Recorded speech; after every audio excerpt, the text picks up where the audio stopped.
ಇಂದು ಸಬ್ಬಸ್ಗಿ ಪಲ್ಯವನ್ನು ಮಾಡುತ್ತಿದ್ದೇವೆ. ಮೊದಲಿಗಾಗಿ ಪಲ್ಯವನ್ನು ಸಣ್ಣಗೆ ಕಟ್ ಮಾಡಬೇಕು. ನಂತರ ಹಸಿಮೆಣಸಿನಕಾಯಿ,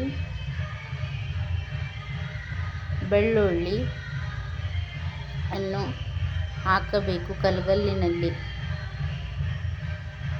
ಅದನ್ನು ಹಾಕಿದ ನಂತರ ಅದಕ್ಕೆ ತಕ್ಕ ಉಪ್ಪನ್ನು ಬೆರೆಸಬೇಕು.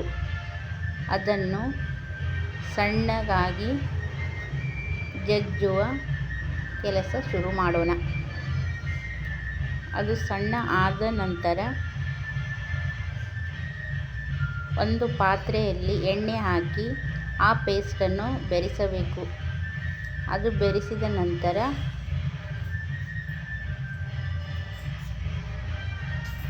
ಸ್ವಲ್ಪ ಸಮಯದ ನಂತರ ಸಬ್ಬಸ್ಗಿ ಪಲ್ಯವನ್ನು ಹಾಕಬೇಕು. ಅದನ್ನು ತಿರುವಾಡಿದ ನಂತರ ಅದನ್ನು 5 ನಿಮಿಷದ ನಂತರ ಅದನ್ನು ತಯಾರಾಗುತ್ತದೆ. ಅದನ್ನು ತಟ್ಟೆಗೆ ಹಾಕಿದ ನಂತರ ಜೋಳದ ರೊಟ್ಟಿಯ ಜೊತೆ ತಿನ್ನುವುದಕ್ಕೆ ಒಳ್ಳೆಯ ಕಾಂಬಿನೇಷನ್ ಆಗಿರುತ್ತದೆ. ತುಂಬ ರುಚಿಕರವೂ ಆಗಿರುತ್ತದೆ.